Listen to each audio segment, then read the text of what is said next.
জীবনে প্রথম শারীরিক সম্পর্কে জড়াই যখন আমার বয়স 20। অবাক হচ্ছেন? অবাক হবারই বিষয়। বাড়িতে সৎ ভাইয়ের অমানবিক নির্যাতনের শিকার হতাম প্রতিদিন।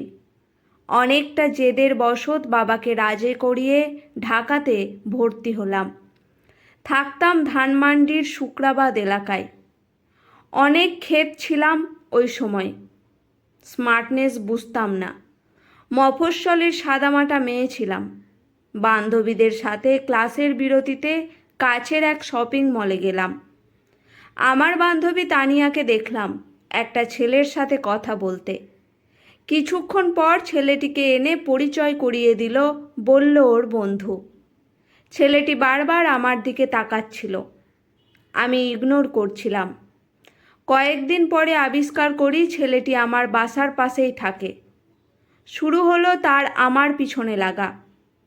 ফেসবুকে বন্ধু হতে চাওয়া, আমার সাথে দেখা করতে চাওয়া, ভার্সিটির গেটে দাঁড়িয়ে থাকা।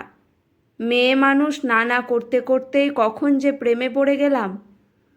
তার অবশ্য আগে একজন প্রেমিকা ছিল। সেই মেয়ে নাকি তার সাথে অনেক বড় প্রতারণা করেছে। দিনের পর দিন ভালোবাসার মিথ্যে অভিনয় করেছে। বলতে যেয়ে ছেলেটা কাঁদো কাঁদো হয়ে গেল। ছেলেটি আমায় অনেক অনুরোধ করল আমি যেন তার সাথে এরকম কখনো না করি। ছেলেটির নামটাই এখনো বলা হয়নি। ওর নাম ছিল শরণ, আর আমি মোনা। এভাবেই চলছিল আমাদের প্রেম। কিছুদিন পর লক্ষ্য করলাম ও আমার একটু বেশিই কাছে আসতে চায়। আমি মফস্বলের মেয়ে, এত কিছু তখনও বুঝতাম না। ওর বাবার বাসা ছিল কুমিল্লা, কিন্তু পড়াশোনা ছিল ঢাকাতেই। শরণ আমার থেকে অনেক স্মার্ট ছিল। একদিন আমায় বলল ওর বন্ধুর জন্মদিন, বাসায় দাওয়াত করেছে সব বন্ধুদের। বলল আমাকেও নিয়ে যাবে। আমি সাজুগুজু করে শরণের সাথে বের হলাম। বন্ধুর বাসা মিরপুরে। বাসায় যেয়ে দেখি তার বন্ধু ছাড়া আর কেউ নেই। আমার একটু ভয় করলো। খানিকক্ষণ পর বন্ধুটু চলে গেল। আমি আরও ভয় পেলাম। আমি বললাম, কই তোমার বন্ধুর জন্মদিন? অন্য বন্ধুরা কোথায়? শরণ বলল, একটা প্রবলেমের জন্য প্রোগ্রাম বাদ দেওয়া হয়েছে। আমি শুনে সাথে সাথে বললাম, আমি এখানে থাকবো না, আমাকে নিয়ে চলো।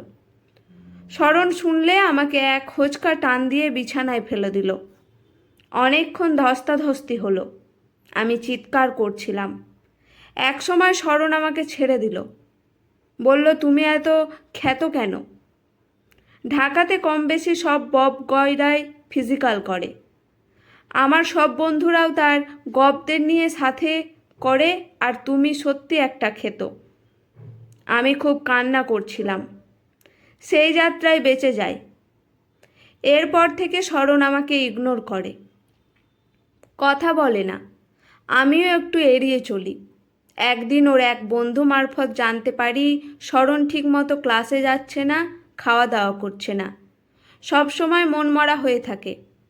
শুনে কেমন যেন মায়া হলো। শরণকে ফোন দিয়ে দেখা করতে বললাম। আমি ওকে দেখে চমকে উঠলাম। কেমন উস্কো খুস্কো চেহারা হয়েছে। শরণ আমার কাছে আয় দিনের জন্য মাপ চাইল। এটাও বলল তার আগের গপ এর সাথে তার ফিজিক্যাল রিলেশন ছিল, তাই তার চাহিদাটা এখনও রয়ে গিয়েছে। আমি শরণকে বললাম, তুমি আমার সব কিছু পাবে, কিন্তু তার আগে আমাকে বিয়ে করতে হবে। শরণ কিছুটা চুপ হয়ে গেল, বলল ভেবে দেখি একটু। কয়েকদিন পর আমার ফাইনাল পরীক্ষার ছুটিতে গ্রামে গেলাম। সপ্তাহের মতো কাটিয়ে আবার ঢাকায় ফিরছি। শরণ ফোন দিয়ে বলল আমাকে বাস স্ট্যান্ডে নিতে আসবে। বাস স্ট্যান্ডে নামার পর শরণ আমায় বলল, হোস্টেলে পরে যেও, আজ আমরা বিয়ে করব। আমি কি বলবো বুঝতে পারছিলাম না। শরণ বলল, প্লিজ না করো না, আমি সব ব্যবস্থা করে রেখেছি। যাই হোক, এক কাজী এসে বিয়ে পড়ল ওর এক বন্ধুর বাসায়। আমরা বিয়ের পর কক্সবাজার গেলাম। সব কিছু যেন স্বপ্ন মনে হচ্ছে। এভাবেই চলছিল দিন। এরপর লক্ষ্য করলাম সরেনের ফোন পাই বিজি থাকে, সারা রাত বিজি। আমাকে বলে তার বাবা তার বন্ধু বিদেশ থেকে ফোন দেয়। দিনের পর দিন চলছে এরকম। আমি ওর ফোন দেখতে চাইলে বলে মোবাইলে পার্সোনাল জিনিস, এসব দেখা যাবে না। আমি কি কখনো তোমার ফোন দেখতে চাইছি? আসলে তুমি ক্ষেতই থেকে গেলে। খুব কান্না করেছিলাম দিন। এরপর অনেকের মুখে শুনতাম সরণ অন্য মেয়ে নিয়ে ঘুরে। একদিন হাতে নাতে ধরাও পেলাম। সেদিন ও আমাকে রাস্তায় সবার সামনে থাপ্পড় মেরে অপমান করে তাড়িয়ে দিয়েছিল। আমি তখন পাগলের মতো অবস্থা। আমি সরণকে বললাম আমাকে ডিভোর্স দাও। সে এটা শুনে আমাকে এড়িয়ে চলে, ফোন ধরে না। এর মাঝে প্রায় শুনি সরণ মেয়ে নিয়ে এখানে গেছে সেখানে গেছে। সরণ নিজেই একদিন আমাকে ফোন দিয়ে দেখা করতে চাইল, আমিও গেলাম। কিছুক্ষণ চুপ থেকে বলল, জানি আমার কিছু খারাপ অভ্যাস আছে, আমি চাই সেগুলি থেকে বের হতে, আর এর জন্যই আমার তোমাকে দরকার অনেক। তুমিই পারবে আমাকে ফেরাতে। আমি কতক্ষণ মূর্তির মতো চুপ করে থাকলাম। এরপর বললাম, ওকে, আমি তোমার পাশে থাকব। এরপর ভালোই চলছিল। ওকে নামাজ পড়তে বললাম। ও অনেকটাই বাধ্য হতে লাগলো। আমিও স্বস্তি পেলাম। একদিন বলল, চলো কক্সবাজার ঘুরে আসি। রাজি হলাম। ওখানে যেতে যেতে রাত হলো। সরণ ক্লান্ত ছিল, ঘুমিয়ে পড়ল হোটেলে যেয়ে। মাঝরাতে ওর ফোনে মেসেজ আসতে লাগলো বারবার। আমি সরণের মোবাইল লক কোড জানি, অনেকবার খুলতে দেখেছি, কিন্তু আমি কখনো খুলিনি। সাহস করে খুললাম। একটি মেয়ে লিখেছে, জান, গত পরশু রাতে তোমার সাথে যা হয়েছে আমি ভুলতে পারছি না। তোমার শরীরের গন্ধ আমার নাকে লেগে আছে। আমার তো মাথা পাগল অবস্থা। আমি ওর সব মেসেজ পিকচার ঘাঁটতে লাগলাম। আমি যা দেখলাম ভাষায় প্রকাশ করার মতো না। অগণিত মেয়ের সাথে তার ফিজিক্যাল রিলেশন, সেক্স ভিডিও। আমি ভয়ে কাঁপতে লাগলাম। এ কার সাথে শুয়ে আছি আমি? গত এক সপ্তাহে 3-4টা মেয়ের সাথে ওর ফিজিক্যাল হয়েছে। আমি হাওমাও করে কাঁদতে শুরু করলাম। আমার কান্নাকাটির শব্দে সরেন ঘুম থেকে জেগে গেল। উঠেই দেখলো ওর ফোন আমার হাতে। ওর আর বুঝতে বাকি রইল না, অনেক চড়থাপ্পড় লাথি পড়ল আমার শরীরে, অকথ্য ভাষায় গালাগালি। পরদিন আমি অনেক জ্বর, গায়ে ব্যথা নিয়ে একাই ঢাকা চলে আসি। সরেনের সাথে আর যোগাযোগ করি না। কয়দিন পর আমি বুঝতে পারলাম আমি প্রেগন্যান্ট। মাথা চক্কর দিতে লাগলো। হায় আল্লাহ, এখন কি হবে? কিছুদিন আগে বাবা মারা গেছে আমার। তারপর সরণের সাথে যা ঘটলো, আবার পেটে বাচ্চা। আমি কোথায় গিয়ে দাঁড়াবো? কে আমাকে সাহায্য করবে? অবশেষে সরেনকে আবার ফোন দিলাম। সব খুলে বললাম।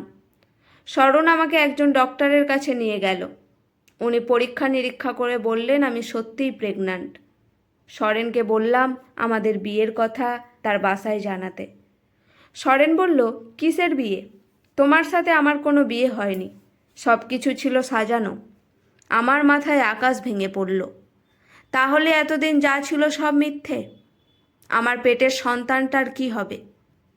আমি কিছু ভেবে পাচ্ছিলাম না। অনেক চিন্তা করে সরেনের মায়ের নাম্বার জোগাড় করে ফোন দিলাম।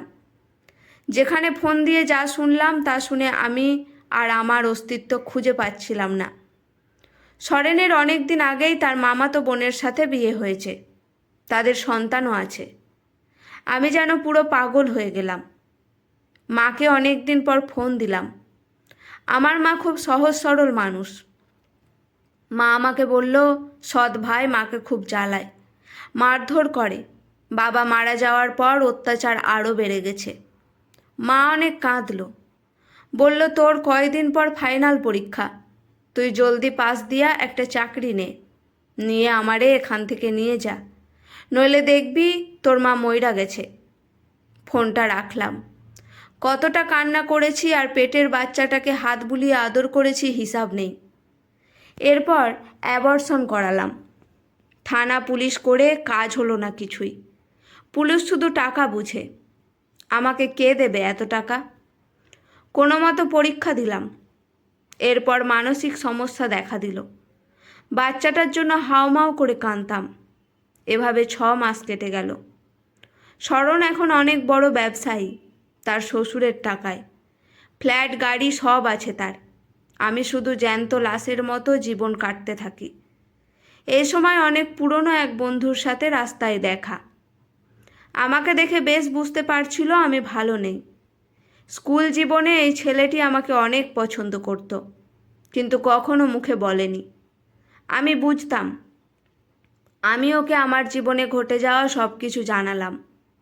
সেদিনের চোখে আমার জন্য মায়া ছিল নাকি করুণা নাকি ঘৃণা আমি বুঝিনি, কিন্তু ও আমাকে সবসময় যতটা পারত সময় দিত, আমাকে বুঝাতো। আমি আস্তে আস্তে কিছুটা স্বাভাবিক হতে শুরু করি। অনুভব করলাম ও আমাকে ভালোবেসে, কিন্তু বুঝেও কিছু বলতাম না। কিছুদিন পর আমার জব হলো। মাকে আমার কাছে নিয়ে আসলাম। সব কিছু ভালোই চলছিল। এর মাঝে আমার বন্ধুটি আমাকে বিয়ের প্রস্তাব দেয়। আমি না করি। যাই হোক, 1 বছর পর আমাদের বিয়ে হয়। ও আমাকে সুখেই রেখেছে। বিয়ের প্রায় 2 বছর হতে চলেছে। ও কখনো একদিনের জন্য আমাকে আমার অতীত মনে করায়নি। আমি এখন 7 মাসের প্রেগনেন্ট। খুব যত্ন করে ও আমায়। শরণ এখন অনেক খোঁজে আমায়। ওর ব্যবসায় লস খেতে খেতে পথের ফকির হয়ে গেছে। আর ওর বউ আর ওর সাথে থাকে না। আমাকে ফেসবুকে অনেক মেসেজ করে, মাপ চায়। আমি কোনো উত্তর করি না। আল্লাহ বিচার করেছেন। মেয়েদের কাছে আমার একটাই অনুরোধ, ভালোবাসে দোষের না, তবে বুঝে শুনে ভালোবাসুন, যাতে কাউকে আমার মতো যন্ত্রণা দুঃখ পেতে না হয়, একটাই জীবন বলি দিতে না হয়। আজকের গল্পটি এখানেই সমাপ্ত। কেমন লাগলো অবশ্যই কমেন্ট করে জানাবেন। ভালো লেগে থাকলে পাশে থাকবেন। ধন্যবাদ।